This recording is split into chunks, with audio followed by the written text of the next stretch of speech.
সাংগঠনিক বিভাগ চট্টগ্রাম ও কুমিল্লা সমন্বয়ে চট্টগ্রামের পোলো গ্রাউন্ডে তারুণ্যের রাজনৈতিক অধিকার প্রতিষ্ঠার সমাবেশ করে বিএনপির ৩ অঙ্গ সংগঠন জাতীয়তাবাদী ছাত্রদল, যুবদল ও স্বেচ্ছাসেবক দল।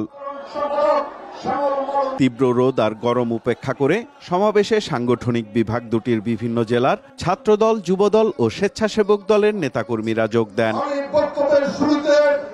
আমন্ত্রিত অতিথি হিসেবে সমাবেশে অংশ নেন চট্টগ্রামের গর্ব জাতীয় ক্রিকেট দলের অধিনায়ক তামিম ইকবাল।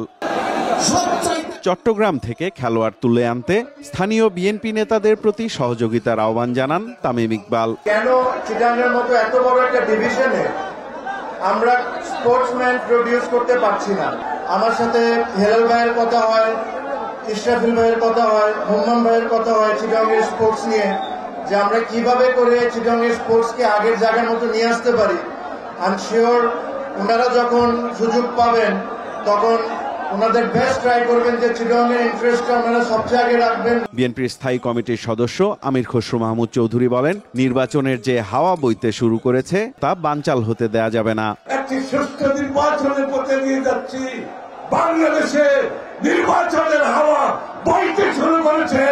এই নির্বাচন কেউ বানচাল করতে পারবে না। দলের মহাসচিব মির্জা ফখরুল ইসলাম আলমগীর বলেন, দেশের মানুষ আওয়ামী লীগকে দেখতে চায় না।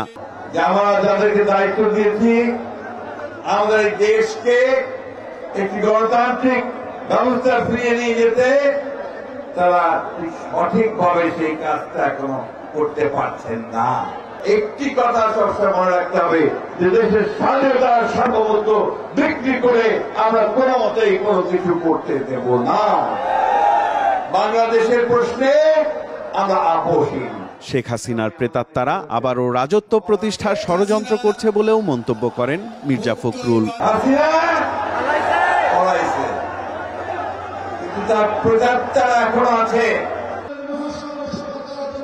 দেশের নতুন রাজনৈতিক বাস্তবতায় আগামীর বাংলাদেশ গড়তে নীতি নির্ধারণে তরুণ প্রজন্মকে সম্পৃক্ত করতে চায় বিএনপি।